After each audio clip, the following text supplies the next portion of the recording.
Welcome back to the Marketing Schematic.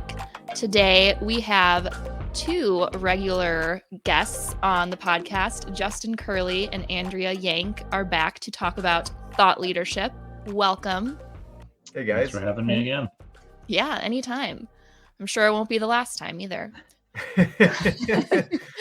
Definitely won't be. Nope, definitely not. So last week, Justin and Andrea held a really awesome workshop on thought leadership, specifically how you yourself, as kind of a subject matter expert, can start to build a thought leadership strategy and position yourself as a thought leader in your industry and in your space. So we thought it'd be a good idea to just kind of build off of that topic, off that workshop, and just have a deeper conversation about it. So I still definitely recommend watching the workshop because if you're a visual person like me, that might be helpful. Justin also does kind of an AI demonstration on how ChatGPT can sometimes help with ideation and things like that for thought leadership. So definitely would check that out. You can go to the Top Floor website for that and look in our video library. But anyway, we'll be kind of just diving into some of the topics that were talked about in that workshop. So thank you again, Andrea and Justin, for being here. And as you know, I like to start off with a little icebreaker. So since you've been on the show a few times now, I had to think of something new. So we'll see when I run out of ideas. But the question for today is, what is one of your biggest marketing pet peeves? And this can be from your perspective as a marketer, like something that bothers you when you're doing marketing, or as a consumer, a recipient of marketing messaging, however you want to interpret it. I've got one. I think this one might be a little inside baseball, but I follow a lot of people on Twitter and LinkedIn, just trying to, keep up with thought leaders in the industry. And I think my biggest pet peeve are the ones that kind of position themselves as like, this is the only thing that you should be doing. But mainly if you do anything else, you're an idiot. And I don't really like that disparaging portion of it. I think for me, marketing has always been about finding the best fit, because not every company is created equal. Not every marketer is created equal. So like using my experience to help people find, new customers, if that's their goal. And then I use the things that I've done to help them do that. So that's, I guess, my biggest pet peeve is just that kind of, I'll just call it marketing arrogance. And I get it. Like as a business owner, you want to set yourself apart and you want to say like, hey, we're the people that you need to be talking to. But it's a little off-putting to me. And maybe that's, again, just as an insider. I don't know how end users, because they're not marketing to me. I don't know how they feel about it, but that's how I feel about it. Yeah. It's a good one. With that. Mm-hmm. That doesn't feel like a good way to start a trusting relationship, is like, well, you're an idiot if you don't think this is the right way to do it. Right. I'm the only choice. Right. Right. Yeah. It's kind of infomercial-y in a way too. Yeah. Yeah, or like radio shock jocks. Well, yeah. That age. Yeah. Like scare tactics a little. Yeah. A little bit, yeah. It's called Spotify now, Justin. I think mine is pretty specific to the type of customers that we have, obviously, but I think it's when other agencies or other marketers try to push B2C tactics on B2B businesses. Like, just because that's worked for B2C doesn't mean it's going to for B2B. Like, you have to adjust your strategy specific or to your B2B. expectations. Yeah, like for example, like one of the clients that we were just going through a strategy review on, I was going to say, this seems very topical for today. Yeah. They were told by another agency to make sure that they have local search ads. And when we looked into it, I was like, that doesn't really make sense for you. Like it's not worth your time to spend time on that. So. Yeah. Or test, like it's not to say that B2C tactics don't work for B2B, but to put all your eggs in that basket or say, like I said, like, oh, you're an idiot if you keep doing that, you should be doing this instead. Like that it doesn't fit everybody. Test. Yeah. Mm-hmm. Yeah, exactly. Mine wouldn't be classified in marketing, but one that I've been getting a lot of that I cannot stand is like it's a unsolicited email, but it's like a forward. And then after that forward, it's constant like, hey, just bumping this up. Hey, are you not interested? Why? Like, and I'm like, I never asked for your original email. What are you talking about? Bumping this up, like it's been deleted. Yeah. Or they throw that RE colon at the front, so it makes it look like it's a reply to yours. And you're like, no, I never talked to you before. Yeah, it's like a reply or a forward, and then like aggressive that I didn't like get back to them. I hate those. Yeah, that was gonna be kind of mine, is just the unsolicited, I guess, more sales email, but you can tell that they're just mass sent to a huge list of people. And then the follow-up, it's like, if I didn't answer to the first cold outreach, like I'm not going to answer to the second one. Like, get the picture. or I've got one too that kind of goes off of those as a pet peeve, the cold emails reaching out to top floor, either for selling us flooring supplies, and they'll say in the email like, oh, looking at your website, I love what you do. And they're like, did you look at my website? Because then you know I don't do flooring. Yes, I got an email that was like, hey, we've helped other flooring companies do this. And I'm like, well, just like you, great, but we're not a flooring company. Yeah, solid. Oh my gosh. Like, take some time to vet your list there. Yeah. The other one of mine, kind of similar to what Justin was saying, is like, since, I follow podcasts, and I feel like there's this expectation of like, only certain people can have a podcast. Like, I feel like there's this sort of like, I don't know, you have to have the right reasons. And it's like, anybody can create a podcast. So let them. Hello. Proof. Hello. Yeah. Not that hard. Hello. Like, are you sure you want to create a podcast? And I don't know. That bugs me, because it's like, why are you the expert, or why can you have it but not everybody else? Yeah. It's personal. They don't want the competition. Yeah, exactly. It's like, just be honest. Oh, way to get us all fired up for this episode. I know. Who's ready to talk thought leadership? Way to pick a positive topic. Yeah, I know. That just spiraled, but that's okay.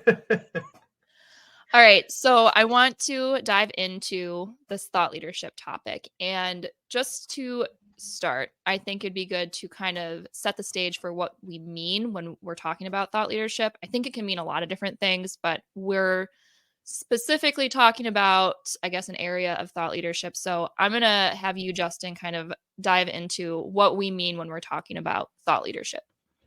Yeah, for the purposes of what we're talking about today, it's setting an individual up as a thought leader or an expert in a field. So, obviously there's many ways to do this. You can do it for a company, you can do it for, a cohort within your company or department. But for this, we're really looking to, how can we guide others to set themselves up as thought leaders and put out content and share their expertise for long-term gains. I mean, there's a long play here of once you set yourself up as the expert, you can use it for things like soft leads or even just direct business. But also, I think there's just a lot of good that can come out of it in the short term from just connections that you can make, people that are interested in those topics, helping people out. I think people underestimate how grateful people are when they get helped. Like I've reached out to a number of people saying like, hey, I love what you put out there. I put it in practice in my business. Thank you so much. And I think that goes a long way. It doesn't necessarily pay that immediate gain of, dollars in your pocket, but it does help build that relationship, because they're going to circle back to you when they do have that need. And that's what we're trying to talk about here today. Yeah. Yeah. It's all about that kind of like trust building. For sure. So Andrea, you talked a little bit in the workshop about kind of why now, like why this has been, I guess, why thought leadership has come into discussion more recently. Do you want to just explain kind of what your thoughts are on that? Yeah, sure. So I think what has always been true is that people want to hear from people, not faceless companies. They trust people.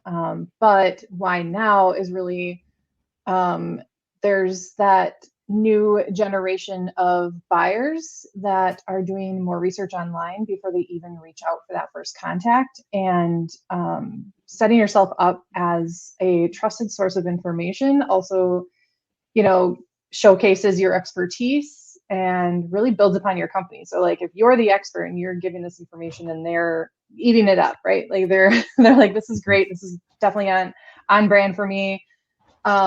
you're a representative of that company, and so you are, seen as a trusted face, and then therefore a trusted company.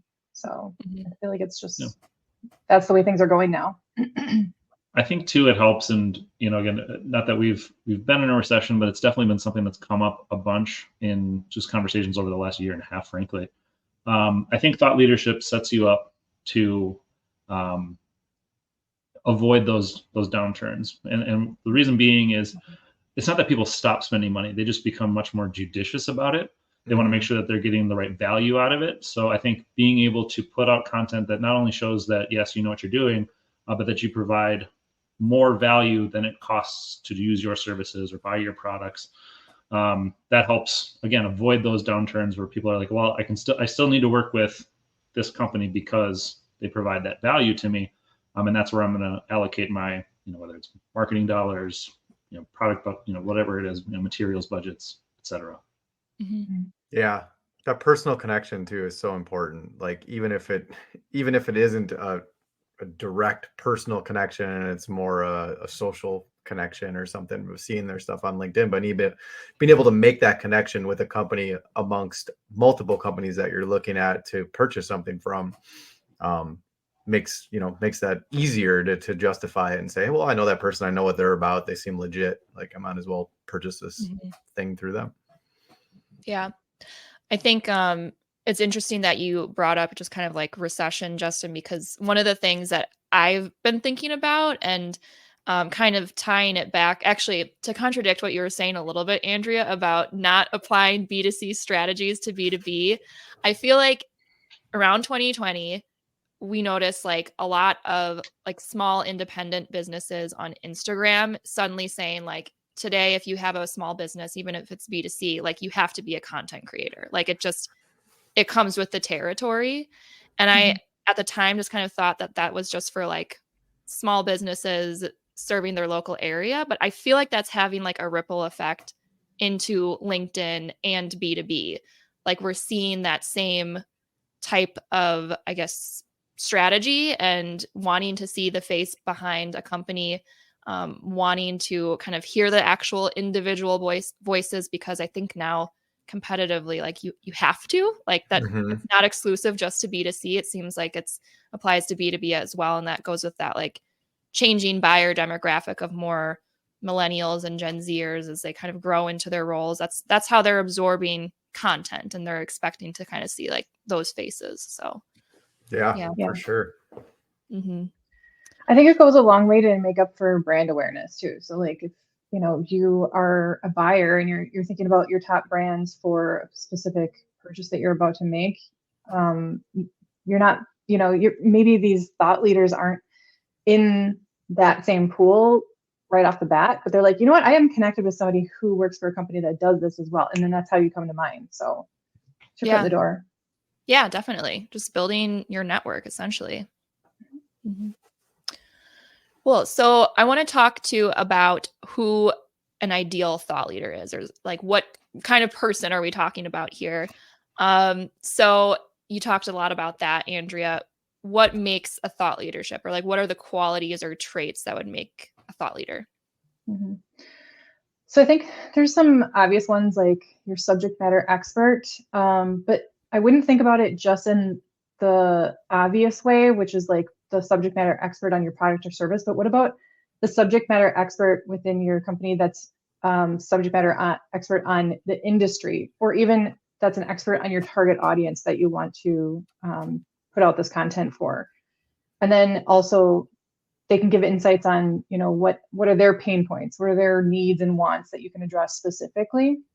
So that's subject matter experts. I think the other part of that is also who are your problem solvers and collaborators. So the people that frequently get asked to be involved in new projects or solve for a problem, that they're the go-to for any feedback on new initiatives. Think about those kind of people too, because they're going to be really key in coming up with those kind of topics that are going to be a thought leader.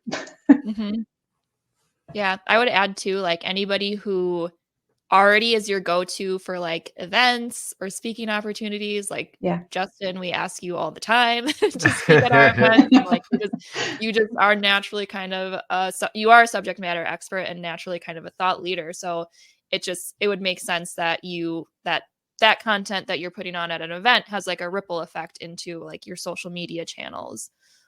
So that makes sense to me. And then another one I was going to say too is like even like I don't know if HR would be the right department, but like someone who can represent like company culture. Like there's an audience for There everything. you go. Like Mhm. so one of the things that we're doing here at Top Floor is like exploring what are our brand values, but then how do each one of us as a management team member like contribute to our brand pillars and values. Like what can we each provide? What's our area of expertise? And so we have people that are very people focused and concerned about internal culture and things like that. And I think they have a place in this too. Like it doesn't have to strictly be like you were saying, Andrea, it doesn't have to be strictly about your product and your services and all about that. You also have like that employee audience too. Yeah, or it could even Absolutely. be customer relations. Like what makes a successful relationship? Because ultimately, once somebody signs that contract, they've got to deal with people. So like, how do we make sure that they are going to like working with us, and we can give a peek behind that curtain and say these are the things that we do in order to make sure that we stay connected or that we communicate effectively. So there's a lot more than just this is the product and or service that we do. Let's make sure that we're leaders for that. I mean, obviously that goes with the territory and should be part of your just general marketing. But then you can say, okay, what are all the ancillary things that go along with that? Like again, working with a product team or project manager, or working with reporting and things of that nature that you kind of think about when you're making a selection, but you just kind of assume it's going to be good, and that's not always the case. Yeah. Like what's your onboarding process? Like Yeah. That can get hairy. Yeah, I like the culture idea for sure. I mean, I think having someone that can showcase that part of the company not only helps make you real, but like I said before, and like you said, Ann, with millennials and Gen Z and stuff, they want to know who they're working with, who they're buying from. And that definitely helps. Yeah, definitely. And I think too, in manufacturing, especially like labor shortages and culture. I mean, we just talked with Jim Mayer last week about culture inside of manufacturing companies. I think that should be and probably will be more at the forefront in marketing messaging is you're not just appealing to customers, but also potential employees and people who want to work with you. So Absolutely. cool. So how do you begin to then develop some of your content pillars? All right, actually, let me backtrack a little bit. Andrea, what are content pillars? I know you talked about that in the workshop. We know what it is, but I don't want to assume everyone listening knows what a content pillar is. But Sure. as you are going into thought leadership, explain what that is and how that applies. Yeah. So I like to think about content pillars as really the framework for the content that you're putting out. They really just help you be consistent, cohesive with your messaging, make sure that you're showcasing your expertise properly, and that you're targeting the right audience every time that you put out content. So something to fall back on and be like, does this align with the content pillars that I've discovered for myself? Yeah, definitely. And I think the way I've been thinking about it for like our own team is again, like what are the things that I'm really good at that can bubble up to like a top floor core value or a top floor pillar or like what we do really well. So yeah, it's kind of like what things can you talk about that bubble up to that, to your kind of brand image. So how do you begin then to develop those content pillars, Andrea? I think you start exactly where you just said with your expertise. So what do you want to talk about? What do you get excited about talking about? Because you're going to have to talk about it a lot. And then also you're going to have to sound authentic in what you're putting out. So it makes sense that you would be talking about things that you are truly speaking from experience on. And then something that somebody might not think about is like, what do you have visibility to that somebody else might not? So I brought up onboarding process for clients. That's something that myself or a project manager would have access to that maybe somebody else doesn't within the company, so they can't speak to it as well. But that would be one example. Sure. Yeah, and I think too is keeping that target audience in mind. You know, like what is going to be important to them, and then how can we bridge that gap to say that here's what we offer, here's what you're interested in. Where do those two? Where does the Venn diagram overlap? And then that can be that pillar, something that you fall back on, that you're supplying your expertise, but you're making sure that you're engaging in things that they're going to find interesting or valuable. Mm-hmm. Yeah, that's a good point. I think there's almost that second piece to that then, that you have to really define your target audience. So look at your resources for that. Like, who are you speaking to? What do they want to learn from you? What are their pain points? Who they are. So make sure that you're speaking to the right job titles or companies, decision makers, what have you. Where are they active? So what social channels are they active? Other discussion boards that they might look for resources? And then what kind of content are they actually engaging with there, so that you can kind of jump off of that? Yeah, that would be a good place to start for defining your target audience. Yeah, and I think too, with the target audience, that can also help define who your thought leader could or should be. Because, you know, again, if our target audience is CEOs, presidents, CFOs, I don't want our digital marketing associate to be our thought leader, because I don't think they're going to be talking about the same things that are going to appeal to that audience, and vice versa as well. So if we're trying to, you know, if the first entry point into a company is, say, a marketing coordinator, are they going to listen to me, or are they going to listen to somebody that they're actually going to be working with on a project? So I think understanding who the target audience is and who are they going to connect with the best, it kind of goes both ways. It's a chicken or an egg kind of situation. Is, do we have a thought leader that matches up with that target audience and is going to be able to speak to them well? And then is that audience going to listen to that person? So you got to kind of figure that out as well. Yeah, you almost want to be seen as like a peer, or like someone who's just kind of like-minded that you can connect to. Absolutely. So what are some effective like topic ideation methods? So you have your target audience, you know who you're trying to appeal to. What are some ways to start to understand maybe what types of content they might be interested in, or how do you kind of then develop like what you should be talking about?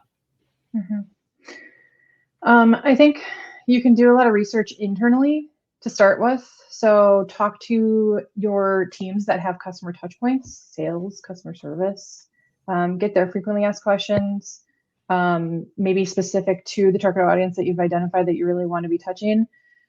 You can look at industry news, so publications, newsletters. Make sure that you're also subscribing to those things, so that you can continue to get some kind of topic ideation as you go along in this process.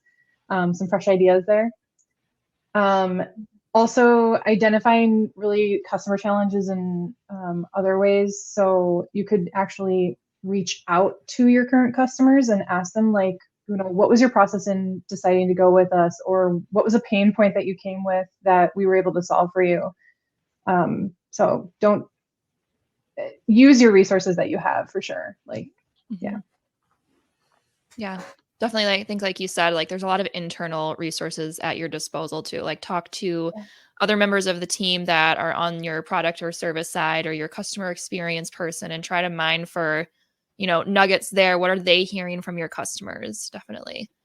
I think the other thing too that I go back to as like a traditional marketing, I guess, strategy is going to like events and trade shows. I think is another really good way. Like, we learned so much at the WIMTS show last year. I still talk about it because I just feel like it was just like, I felt like a sponge, because you're just surrounded by people that are your ideal customer, and it feels authentic. Like you're actually hearing from them directly, you know, what's going on in their industry, what's exciting to them right now, what are their pain points. And I think that can be another way to generate some of those content ideas too.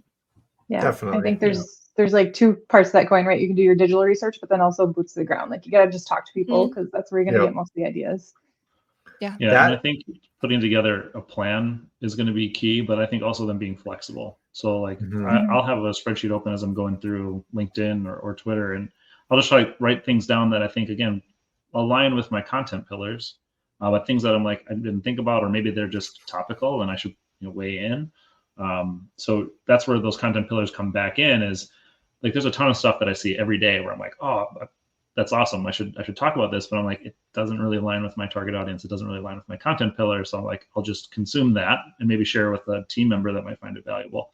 But again, making sure that you have that flexibility of not just like, okay, here's the 10 things I'm going to create or react to or talk about, but being able to say, okay, there's some things happening in my industry right now that I should be reacting to because it does align with all this other content that I'm developing. Yeah, that's a good point. Chad, were you going to say something a little bit before? Oh yeah, I was just going to say one of the biggest ways to get those ideas for content or as a part of the content pillars is just having conversations without like any other agenda with your customers too. And I think we've been trying to do that a lot. It's been a point of emphasis for us. We started this year and in last year too, but just go to lunch or have a phone call with a customer and just pick their brain as to what's going on, what's happening, without any other, like I said, any other hidden agenda, and just to see what topics come up organically. And I don't know, it leads to a lot of good conversations and a lot of interesting content that you can use in your thought leadership efforts. Yeah, definitely. It's way more authentic that way too. Like you said, there's no agenda. You want to understand. You should want to understand your customers in the first place. But right. But yeah, for sure. But I think it's not. It's understand. Yeah, it's understanding your customers and how they feel about you and how they interact with you. But even more so, understanding what's going on in their day to day and in their industry, and like getting I don't know, some insight into that is right. Can be really beneficial. Definitely. Cool. The other thing I was going to say, maybe one of you guys touched on it briefly, but just kind of like social listening tools too, I feel like can be really beneficial. But yeah. So as far as kind of creating your, I guess, content repository or where all of this stuff lives, Justin, I'm going to turn this one to you to talk a little bit about where those content hubs can be, or give some ideas for where that content can live. For sure. Yeah, if you've done your homework and you've looked at your target audience and you understand kind of where they consume content and where they engage with it, that should really inform your hub. So obviously with video, things like YouTube, I mean, the downside of that is you don't own it. It's YouTube's, and they can kind of control the visibility of that. I mean, obviously there's things that you can do to optimize and promote and whatnot, but again, it's not yours, and you're driving traffic to a third-party platform. If it's an audio medium, obviously podcasts are going to be big, and things like Spotify where you can put those out. Same deal there. But from a written content perspective, I still think the most effective place to do it is going to be on a company blog. I mean, again, we are still talking about developing an individual as a thought leader. So making sure that you're able to have things like bylines on there so people can see it's coming from you. Because you own it, you can promote it, you can alter it as much as you want.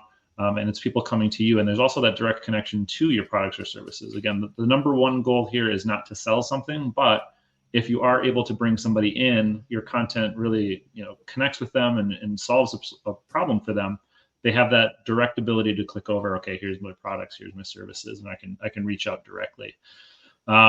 If you really are truly trying to set yourself kind of apart, there are some things like Medium and LinkedIn articles are two kind of, again, third-party tools that you can use. That setup is really easy. I mean, it takes a couple minutes to create an account, and then you just start writing. But again, you don't own it. There's also just a lot of competition. I'm sure you've scrolled your LinkedIn feed. If you've used Medium, there's tens of thousands, if not hundreds of thousands of authors out there. So you are competing for attention. So I always kind of circle back to the website. Just again, for that ownership of content and that direct connection back to the business. It seems like the easiest place then too to like have it all in one central location, and then maybe even like disperse it out to some of those other things like you were talking about.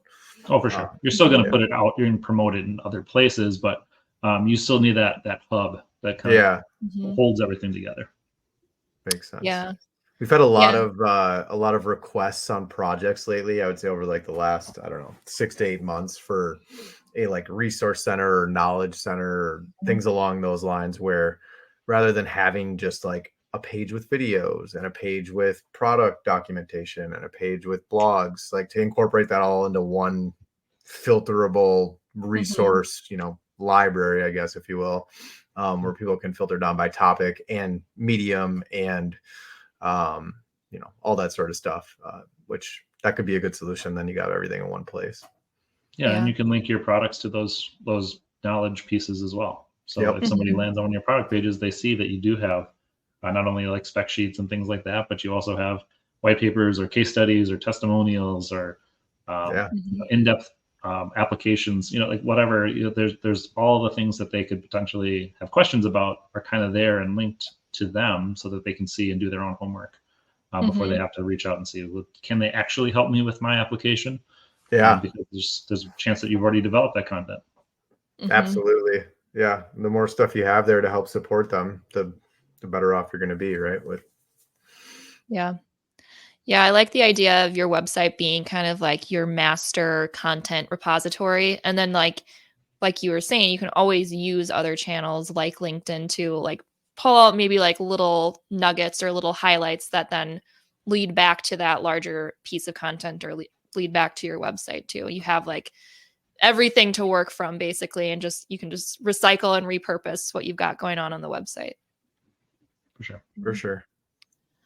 What about as far as like promoting, I guess that's kind of segues into this a little bit, but as far as promoting your thought leadership content, whether you're putting that on your website or you're putting it on something like Medium, how can you start to kind of get more eyes on that content? And since I know there's a lot of different methods, maybe we can start with just like organically or unpaid ways. How can you get more eyes on that content? Sure. I mean, you can post it to your LinkedIn page. Whenever I publish a blog post, I typically just do a quick little write-up to let people know kind of what it's all about, but then link back over to it. And then you can utilize your network then to promote it and hopefully engage with it. But I think if you're well, maybe we'll talk about it in a second, but I think if you're just starting off with this and maybe you don't have the largest network, I think there has to be a budget in mind for paid promotion. And tools like LinkedIn do allow you to pick out that target audience. So if you've defined it, you can say, I want people in this industry with this job title, and I want to put my content out in front of them and hopefully make some new connections. And until you kind of build that engaged audience, I think a paid component is going to be necessary. Yeah. So paid like LinkedIn, and then Google. What are some others that you would suggest? Yeah, I think especially if you're developing content that is visual. I mean, I think a display campaign can be very impactful, especially if you're developing things like infographics or ebooks, or if you have again, some kind of application where there's a visual component to it. That can be really eye-catching and kind of transformed into an ad that can get them over to that larger content piece. You can use things like search ads. I'm not going to pretend to be the expert on, especially not on this particular podcast, as Andrew would be that, but that is also another way that you can get things out there for people. And I think with search in particular versus a display campaign, there is usually a little more intent there. Again, the goal here isn't to sell things, but if somebody has a very specific problem and your content can solve it, you can make those connections quicker than you would typically get with the thought leadership program. Mm-hmm. You're dangerously close to Vanilla Ice lyric there, I think. I don't even know what I said. I know, what I'm going to have to like backtrack later. Something about a problem and solving it, but I think you said content. So. I'm just saying, I stop collaborating. DJ performs it. I think one other thing too is when you do promote your content, even organically, is make sure that you're repurposing it in a way that is more topical. So you can spin whatever it was into a more topical way to like speak to current events and make sure that you're addressing that. That way when you're posting something that like you feel like everyone's talking about, that's how you stand out, right? With your storytelling and your you're positioning it into current events. Like, hey, we're talking about AI now. Like, let me tell you about this other thing, right? Yeah. I think too, like, oh, sorry, go ahead, Justin. Well, what I was going to say is also just it's not a one and done thing. So even if you're just doing it organically, to just kind of post that original post, link over to it, and then kind of move on, it's not enough. If you take the time to really develop, especially if you're writing long form content or recording long videos, whatever that piece is, if you've taken the time to develop it, you should take the time to promote it. So for instance, one of the things that I do is I'll utilize the different formats of LinkedIn posts to kind of over maybe the next couple of weeks promote something that I wrote several weeks ago. So there's an initial post. They also do a documents post where you can kind of stylize it a little bit. It's the one where if you've ever seen it, kind of looks like a carousel you can swipe through. You can post videos as well. So if you want to just like record a quick 30-second, like, hey, here's what I talk about, learn some more in this. Just take the time to utilize the different forms. Don't just post the same thing over and over, repost it, and just hope it engages with them this time. Like, put it all out there and then figure out what engages with people. Do they like that video post more? Okay, then I'm going to do like 4 or 5 short little videos that talk about my post, as opposed to only one. So it can inform your future promotion and thought leadership tactics, I guess, as you move forward. Yeah, juice that content for all that it's worth. It takes a while. I mean, even one post takes hours because you want to make sure that it's valuable, it's well written, it speaks to that audience, it's cohesive thoughts. I mean, it's not a 30-minute thing. So make sure that you make it worth your while. Right. And I mean, we do this all the time, I feel like, at Top Floor, where like you'll write a blog, Justin, and then it's like, this is a great blog, let's do a podcast about it. Or like, you just had this workshop that now we're like, let's do a podcast. You already did like 90% of the work. So, you already have it at your disposal. So what can we do to put it into a different format for a different channel? How do we make it more accessible? The other one too that just popped in my head is forums. Like, I don't use those a lot, but if you are searching for forums or places that are relevant to your industry and people have a question or are talking about something, you can point back to your blog or whatever that longer format is. But yeah, just trying to, like I said, juice it for all it's worth. Yeah. And with those forums, don't just send the link and be like, hey, check this out. I already answered it. Like, tailor it to that audience. Answer their question, but then say, hey, if you want more details or if you want to look at some other stuff, link to it. But yeah, if you're just comment spamming your links, they might ban you. Yeah. Modify the content in a way that resonates with then that channel and that the people that are there reading it. Yeah. Exactly. Yeah. And if you write a good content piece with multiple, pieces within it, you can do a lot of posts and not have them even look like, you know what I mean? Like one of your followers is going to be like, oh God, he's talking about that ROI article again. Like, you're talking about a different piece of it. You know what I mean? Very specific. Rude. I feel like that might have been a thought you had as you looked at my posts. Yeah. No, never. You can take different pieces of it and then whatever, then that audience who catches it is like, oh, you know what? That does interest me and I'm going to check that out. I didn't know that was part of this. So. And you can't assume that your whole network saw it. Like just because you post it, because of just the sheer volume of stuff that gets posted and shared, doesn't mean, well, my whole network saw it. Well, the chances of that are very slim. So just, even if you do repurpose an initial post, it's possible they didn't see it. Right. So just get it out there as much as you can. Definitely. I want to pivot a little bit to talking about creating your kind of roadmap for all of this. And so you're at the point where you've got some really good content ideas. You have some ideas for channels or formats that you want to use. How do you go into kind of prioritizing an execution plan or prioritizing the right content pieces? Start with you, Justin. Yeah, what I can say for if you haven't been able to tell from my answers, I've done this process for myself, and I think one of the things that you can do is you can either prioritize it based on need. Maybe this is just something that's happening in the industry. Everyone's talking about it. I've got to get myself out there, so I'm going to prioritize these content pieces based on this being a hot button topic. You can do that, or if there's kind of a cohesive flow to it. So I'll use my one of the pillars that I'm really focused on is making sure that we're communicating ROI, because I think that's a big part of marketing in general. People want to make sure that they're getting the value out of it. So I kind of have a flow to it where it's, yes, I define what it is, then I talk about the formulas, then I talk about how to gather that information, and then I talk about how to track that information, and it kind of just flows down that path kind of naturally.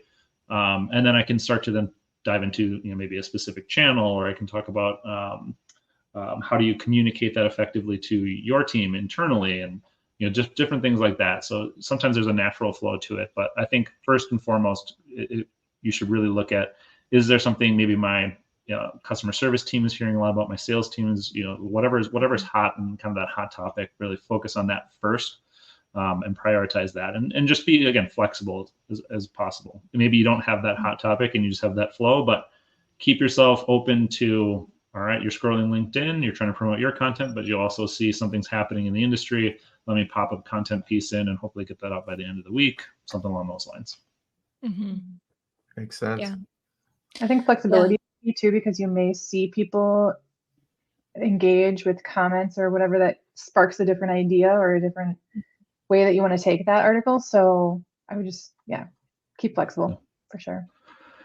Yeah. And I'd say too, make sure you, if it is a topic that, an industry happening that you're commenting on, is to make sure too, this sounds weird, but just have an opinion on it. I am the type of person that likes to see things from all sides and analyze the whole thing, and here's the pros and here's the cons, but that's not the kind of thing people typically want to hear. So if you have a kind of an overwhelming feeling about something that's happening, just put that out there and kind of have that in your ground. Don't say if you think otherwise you're dumb, but you can still say, hey, this is my take on it. This is why I think this is important, and this is why I think you should be paying attention to this. Yeah, I feel like that's like a key piece of all of this, like, and this thought leadership stuff is like you bringing your individuality, and it's not just you being, yes, there's some brand ambassador parts of it, but it's also like you bringing your own unique perspective and why you are a subject matter expert, because you carry these different points of views. I think that's really important. Mm-hmm. Do you have any tips for, like, I guess, staying on top of content execution? Like, you're a leader, you're a business owner. How do you find the time? Because I think that's one of the biggest challenges for people is like, how do I incorporate this into my list of other to-dos? Yeah, I mean, you have to just have to make the time. I mean, it sounds bad, but I think a big thing that helps me is to actually just schedule some time out. Like this is my time to write content. This is my time to connect with people on LinkedIn. This is my time to promote it and put it on that calendar. And then that kind of forces you to then take that time and set it aside and do it. And I think too, having an accountability buddy, whatever you want to call it, but having someone that you're accountable to. So I've told Anne, as our director of sales and marketing, she's kind of my boss as it relates to this. So if she sees I'm falling behind on this, she has full authority to start yelling at me and get me in trouble with the boss. But having someone that you're accountable to, I think always helps. So put the intention out there. It's with any goal that you set. If you kind of keep it to yourself, you're more likely to fail because, frankly, you're more willing to let yourself down than you are to let other people down. So tell people about it. Say, hey, this is something I want to do. Can you help me with this, or help me stay on top of it? Those are things that I think help me stay on top of it. But it's really tough. And you said it, you've got a number of other things going on with your job and responsibilities. So I think a key piece of any thought leadership program is committing to what you actually have time for. No one's saying you have to post every single week. It has to be 2,000 words. It has, that's not realistic for everybody. Some people can do that. Great. But if you're like, hey, maybe I've got time to post one thing a month. Great. Then take the time to create that post, but then spend the rest of that month promoting it, finding different ways. Like Ann said, maybe join a podcast and I talk about what I wrote. I write a little video, I put it on YouTube, I promote that. I'm posting it on my social channels and telling people to interact with it. I'm trying to engage and get some questions off of it. Whatever it is, there's more time to do that type of stuff than there is to, I think, just sit down, research a topic and write about it. Yeah. I'm glad you talked about frequency, because I think that's the initial thought from anyone who is asked to be a thought leader or even thinks about being a thought leader. Like, I can't post something every day. Like, that's not what you have to commit to. It just has to be consistent in some way. So, Or if you've got that hour, schedule them so that it looks like you're posting every day, but you're not. I did it all on Yeah. Monday Right. morning, but then you're going to see a post from me on Tuesday, Wednesday, and Thursday because I scheduled it. Yeah, Mhm. that's That's how really good. active I am. Yeah, Andrea's right. Just that consistency is all that matters, really. If it's once a week, then stick to once a week. Definitely. And I think you touched on something important too, Justin, which is kind of like the role of the marketing person or someone like me is like holding your team accountable and also helping them like guide them through this process. I mean, that's something like a personal I don't know if challenge is the right word, but personal project I'm also working on at Top Floor is like, how can I, in my role, help the management team and our thought leaders and subject matter experts execute on this stuff? And I've seen, I don't know if this is something we'll end up doing, but I've seen some managers or directors of marketing go as far as like kind of ghostwriting for their, senior leaders. And that senior person will still come in and maybe insert their own individuality or their own twist on things, but they at least have a starting point. It's not just like starting from scratch. Maybe that marketing person will give like, here's a little outline for some ideas, or answer these questions or something that to get the ball rolling that's a little bit more digestible, I guess, or gives them some sort of guidelines. So I think definitely marketers, internal marketing team members have a responsibility, I guess, too, to kind of help make this happen for the non-marketing people at their companies. Now, I have the luxury where everyone here is a marketing person, but if you're at a manufacturing company or somewhere where people are not, they don't understand the reason or rationale behind why this would be important, giving them that extra guidance, I think would be essential. Yeah, and I know I've relied on you and Martha to help with various things from finding speaking opportunities. You guys have connections that I don't, that you could potentially find places for me to get myself out there in that way, or even this podcast. We put that workshop on, and I kind of just said like, hey, is there a way that you can just put together a quick little script and we can walk through it? I mean, then I can come in and I can look at the script, I can prepare some answers, and just kind of come and talk.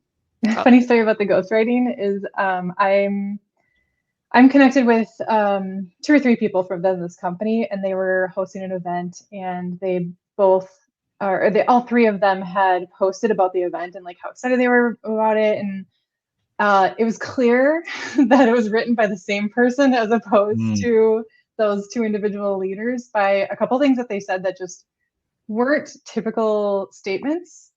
So just be careful and let your person add their own voice. Yeah, definitely mind their voice for sure. Yeah.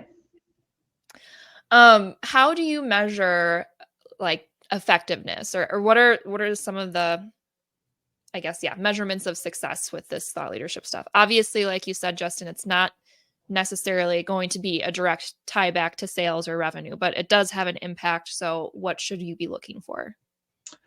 Yeah, I mean, I think so. You can still set yourself some goals. I think you can look at things like, if you're setting yourself up as a thought leader, one of the first things that comes to mind is just follower count. It's finding a new audience, connecting with them, and making sure that they're an active and engaged audience.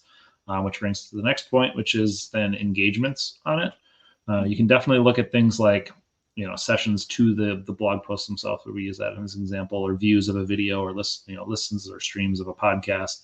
But I think too, the likes, the comments in particular, that's going to be a much more substantial measurement, I think, in my mind, because then it shows that what you're putting out there is actually is impactful. Someone actually wants to take the time out to respond to it and comment on it. So I think looking at engagement is going to be a big key for just making sure you're going in the right direction. I mean, I think the long game is I set myself up as a thought leader. People come to me, they want my help, and then I can hopefully provide that for them.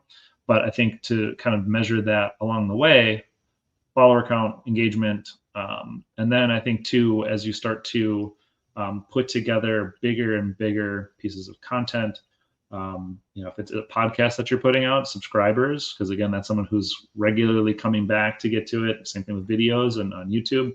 But if you're also putting on events, how many people are registering for it? How many people are attending it? So like our workshops, tracking that over time is to see, am I being effective in the content that I'm putting out that people want to keep coming back and hearing from me over and over again. Sure. Mm-hmm. Yeah. That's actually a very good segue to kind of the last topic I want to talk about, which is just community engagement. How do you grow an audience? How do you engage your audience? Because we've touched on this in many ways throughout this episode so far, but it's more than just kind of posting something and forgetting about it. Like, how do you start to build conversation around it or an audience around what you're putting out there? Sure. Yeah. I mean, I think for me, it's relying on an organic side of things is to rely on the rest of the people at Top Floor and their network. So if I'm putting stuff out there and they're engaging with it, it's then getting in front of their audience, and am I able to connect with those people as well? As I mentioned before, I think a paid portion of this, again, you have to figure out budget wise if it makes sense, or how much you're able to do.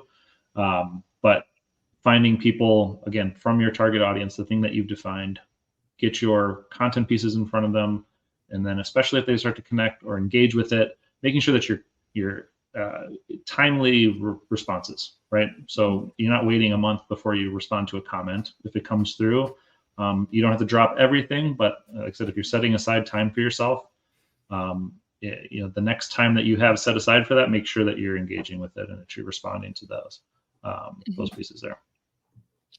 Yeah, I think similar to setting time aside to create content, you should set time aside on your calendar to just go on LinkedIn or go on whatever channels or forums you use and just see what people are talking about and see if there's something that you can engage with. That's something that I personally struggle to do and need to like do a better job of setting that time aside to just kind of do that engagement.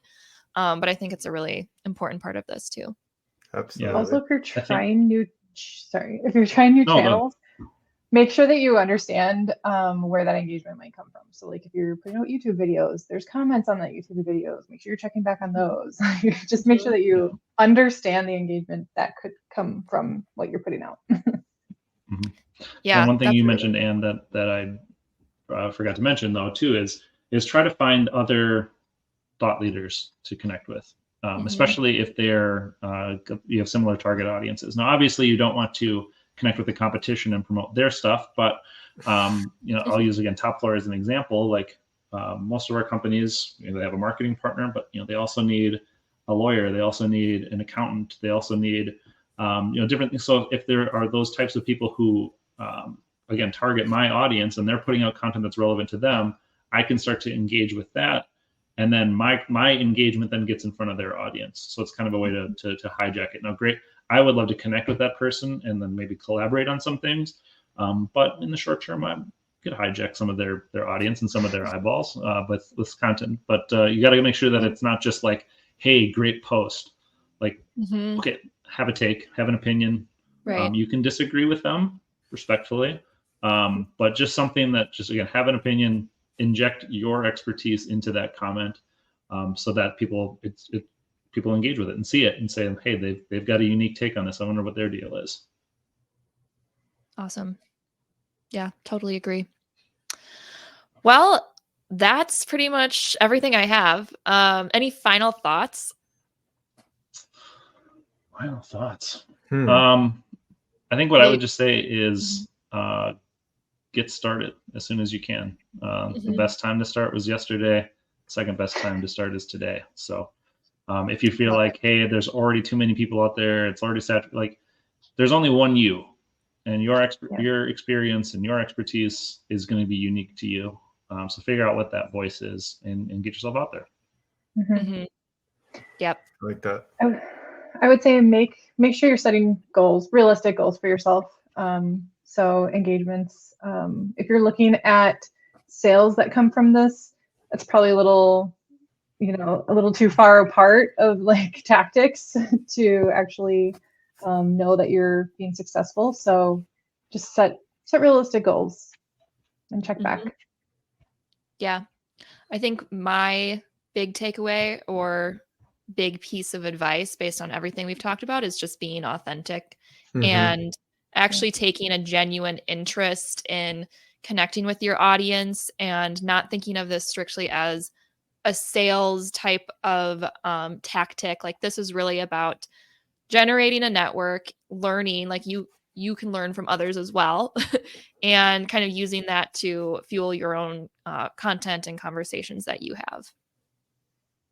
Yeah. It's a good one. Mine is not to send cold emails with reply or forward in the subject. No, I'm just kidding.